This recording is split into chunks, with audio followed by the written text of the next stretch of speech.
सदियों पुरानी, बहुत पुरानी ये कहानी है।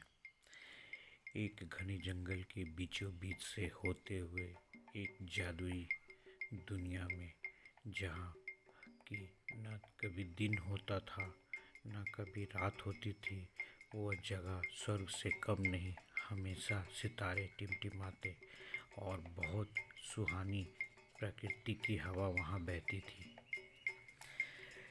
एक दिन अचानक ब्रह्मांड से एक छोटा बच्चा अपने स्पेसशिप में से उतरा, जिसे अंतरिक्ष यान कहते हैं। और वो कोई मामूली और आम बच्चा नहीं था, वो जादुओं से और ताकतों से बेमिसाल था। और उसके साथ उसका अंगरक्षक बाज देवता भी उसके साथ उतरे, जो अपने आप में बहुत ताकतवर थे, और वो उनके पीछे साया बनकर उस बच्चे के पीछे रहा करते थे। और वो अंतरिक्ष यान इतना बड़ा था कि वो अपना एक जादुई तरीके से हर तरीके का रूप बदल लेता था, कभी बड़ा कभी छोटा। और समय बीतता गया, समय बीतते बीतते यह बच्चा एक महान योद्धा बना, और हर चीज़ से परिपूर्ण, ताकत से, शक्तियों से, हर चीज़ से इसके अंदर में आगे पीछे का, भूतकाल, भविष्य काल, वर्तमान काल जानने की शक्ति थी इसमें, और हर कुछ इसमें परिपूर्ण था। और इसके साथ देवी पुत्री भी उस यान से उतरी थी, जो तिलिस्मी दुनिया का ये भी बहुत ताकतवर लड़की थी।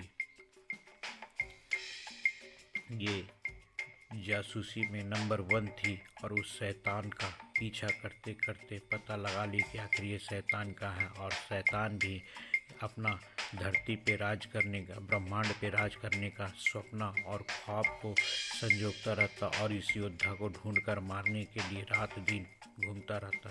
पर देवी भी बहुत होशियार थी। अभी तक इस युद्ध का कोई तय नहीं था कि इस युद्ध को कब तक करना है, लेकिन आखिर कब तक।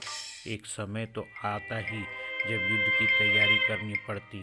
और इस जगह के बारे में शैतान को कुछ पता नहीं, लेकिन देवी भी इस जगह को ऐसी अपने माया से इस जगह को छिपा कर रखी थी, शैतान के नज़रों से दूर करके रखी थी। आखिर फिर भी जो होनी है वो होकर ही रहता है। एक दिन जब योद्धा को पता चला कि अब मुझे उस शैतान का सर्वनाश करना है, उस राक्षस को मारना है, तो तैयारी, आखिर वो शैतान इस जगह को ढूंढ ही लिया। और शैतान की रानी, जो पूरे ब्रह्मांड पे राज करना चाहती थी, उसे भी पता था कि मेरा शैतान राजा उस देवता पुत्र से जीत नहीं सकता।